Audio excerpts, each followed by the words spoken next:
오늘 저에게 주신 하나님의 말씀은 신약성경 빌립보서 2장 5절부터 11절까지 말씀입니다.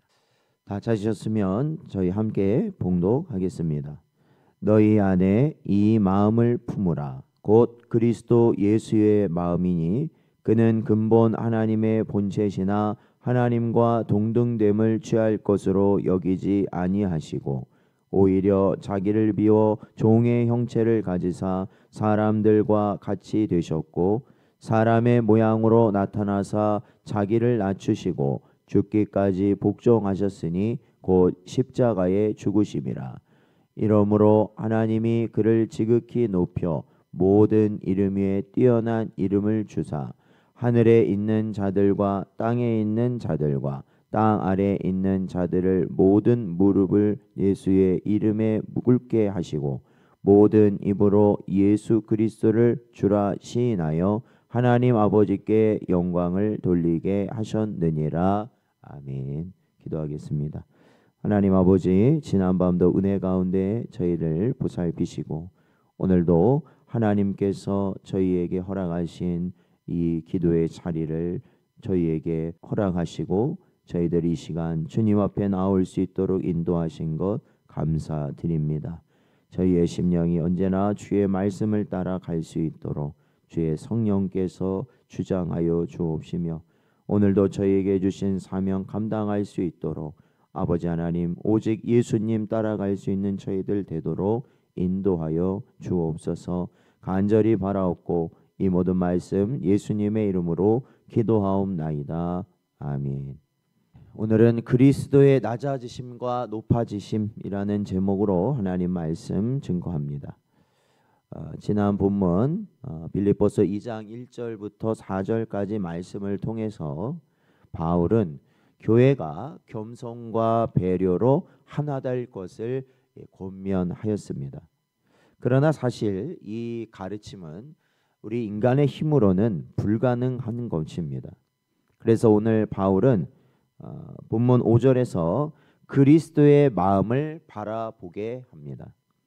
교회의 일치와 성도의 겸손은 단순히 이 도덕적 결심이 아니라 그리스도의 마음을 본받는 은혜의 역사이기 때문에 그렇습니다.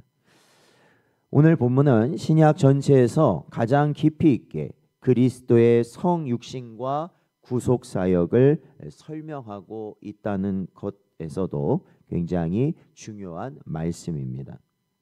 오늘 본문 말씀 6절 말씀을 보면 그는 근본 하나님의 본체시나 하나님과 동등됨을 취할 것으로 여기지 아니하셨다라고 말합니다. 예수님은 본래부터 하나님과 본질적으로 동일하신 분입니다. 이 말은 예수님이 부분적으로 신성을 가지신 분이 아니라 완전한 하나님이시다라는 것을 선언하는 것이죠. 그렇기 때문에 우리가 믿는 하나님을 삼위일체 하나님이라고 말하고 있습니다. 동일 본질이시다라는 겁니다. 그래서 요한복음 1장 1절도 이렇게 말을 하는데 태초에 말씀이 계시니라 이 말씀은 곧 하나님이시다라고 말합니다. 여기서 이 말씀은 바로 예수 그리스도를 말하는 것이죠. 그러나 이 그리스도께서는 이러한 자기의 권리를 스스로 주장하지 않으시고 동등됨을 취하지 않으셨다라고 오늘 본문은 말하고 있습니다. 그래서 7절 말씀을 보니까 오히려 자기를 비워 종의 형체를 가지사 사람들과 같이 되셨다라고 말합니다. 여기서 자기를 비우셨다라는 이러한 말은 예수께서 자신의 신성을 버리셨다라는 것이 아니라 이 신적 영광을 감추시고 인간의 낮은 모습으로 이 땅에 오셨다라는 것입니다. 그러니까 우리가 예수님의 성육신이라는 것, 성육신이라는 것은 사람의 몸이 되셨다라는 것을 말하는 것인데 신이신 즉 하나님이신 예수께서 자신의 그러한 신적 영광을 가리시고 그러니까 버리신 것이 아니라 가리시고 사람의 몸으로 낮은 자의 모습으로 이 땅에 오셨다. 이것이 바로 이 성육신의 신비다라는 겁니다. 히브리서 2장 14절은 자녀들은 혈과 육에 속하였음에 그도 또한 같은 모양으로 혈과 육을 함께 지니심은 죽음을 통하여 죽음의 세력을 잡은 자 곧 마귀를 멸하시기 위함이다라고 말씀하고 있습니다. 예수께서 시간의 제약, 공간의 한계, 육체의 고통을 모두 받으시게 되었죠. 그것은 바로 사람의 몸을 입고 오셨기 때문에 그렇습니다.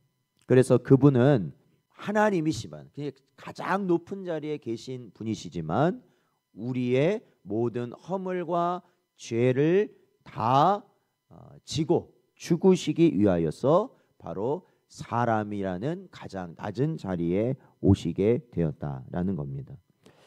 8절 말씀을 보면 사람의 모양으로 나타나사 자기를 낮추시고 죽기까지 복종하셨으니 곧 십자가의 죽으심이라 라고 말합니다. 성육신의 절정, 즉 예수님께서 이 땅에 사람의 모습으로 오신 그 절정은 바로 십자가의 죽으심입니다. 십자가는 단순한 죽음이 아니라 죄인의 저주를 대신 짊어진 대속의 죽음이셨습니다. 베드로전서 2장 24절 말씀을 보면 친히 나무에 달려 그 몸으로 우리 죄를 담당하셨으니 이는 우리로 죄에 대하여 죽고 의에 대하여 살게 하려 하심이라. 그가 채찍에 맞음으로 너희는 나음을 얻었나니 라고 증언하고 있습니다. 즉 그리스도의 순종은 부분적 순종이 아니라 죽기까지 순종하시는 전적 순종이었다라는 것입니다.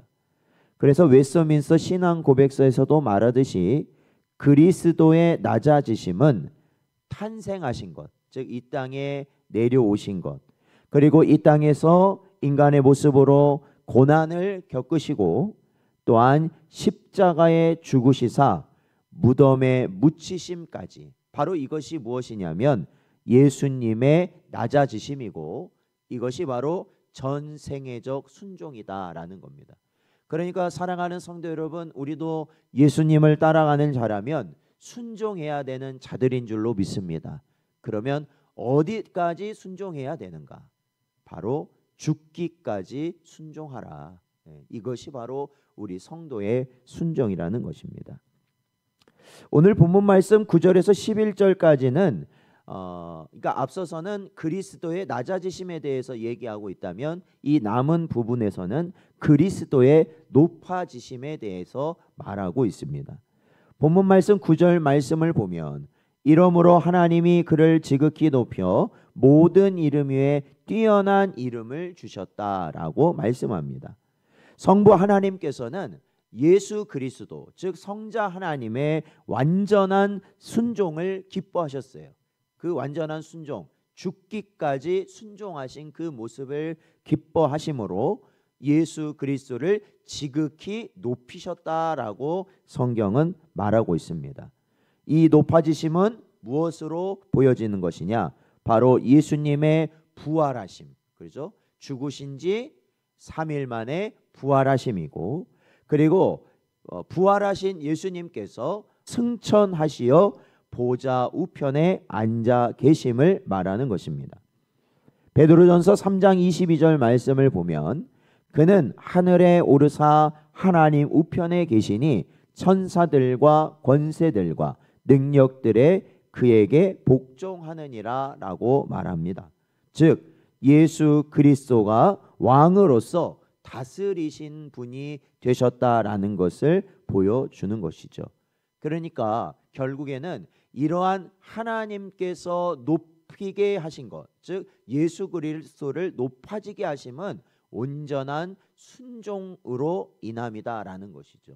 사랑하는 성도 여러분, 저와 여러분도 우리가 이 땅을 온전히 주님의 말씀을 따라 죽기까지 순종함으로 살아갈 때 하나님께서는 우리에게 생명과 영광의 면류관으로 우리에게 허락하여 주실 줄로 믿습니다. 그거는 순종의 결과다. 그러니까 순종하지 않는 자에게 주어지는 것이 아니라 오직 말씀 앞에 자신을 죽이고 순종하는 자가 바로 그 면류관을 얻게 된다라는 것입니다. 10절에서 11절 말씀은 모든 무릎이 꿇고 모든 입이 주라 시인한다라고 이렇게 선언하고 있습니다. 이 말씀은 단순한 경의가 아니라 우주적 통치에 대한 선언, 즉 높아지신 예수 그리스도께서 모든 것을 다스리시고 통치하신다라는 선언입니다. 온 피조 세계가 예수 그리스도를 주라 시인한 날이 반드시 오게 되는 줄로 믿습니다. 이는 예수님이 구약의 여호와이시며 역사의 주권자이시며 최종적으로는 심판주이시다라는 것을 드러내는 겁니다. 십자가에서 자신을 낮추신 그리스도는 이제 만왕의 왕으로서 높아지셨습니다. 그러니까 여러분, 우리가 성도로서요, 우리가 성경적 원리로 보자면요, 이 가장 높임을 받고 가장 높은 자는 누구냐? 죽기까지 낮아지는 자가 높은 자입니다. 예. 목소리 크고 뭐예요? 자신의 주장이 강하고 잘 싸우고 그래서 무언가를 쟁취하는 자가 높은 자가 아니에요. 그런 자가 능력 있는 자가 아니라 사실 성경은 죽기까지 낮아지는 자가 가장 높은 자가 된다라고 분명히 말씀하고 있다라는 것입니다. 사랑하는 성도 여러분, 오늘 본문은 그리스도의 낮아지심과 높아지심을 가장 아름답게 우리에게 노래하고 있습니다.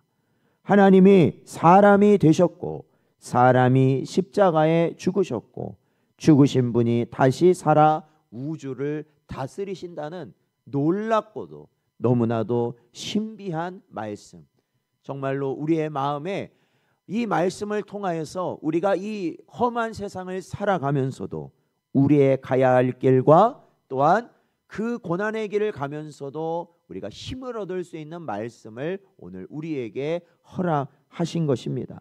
여러분, 이러한 주님을 우리가 깊이 묵상할 때 우리의 마음은 겸손으로 가게 될 줄로 믿습니다. 또한 우리의 교회는 이러한 겸손 가운데 하나 되고 회복될 것입니다. 오늘도 그리스도의 마음을 품으십시오. 그리고 오직 주님을 닮아가는 복된 여러분 되시기를 주의 이름으로 축원드립니다.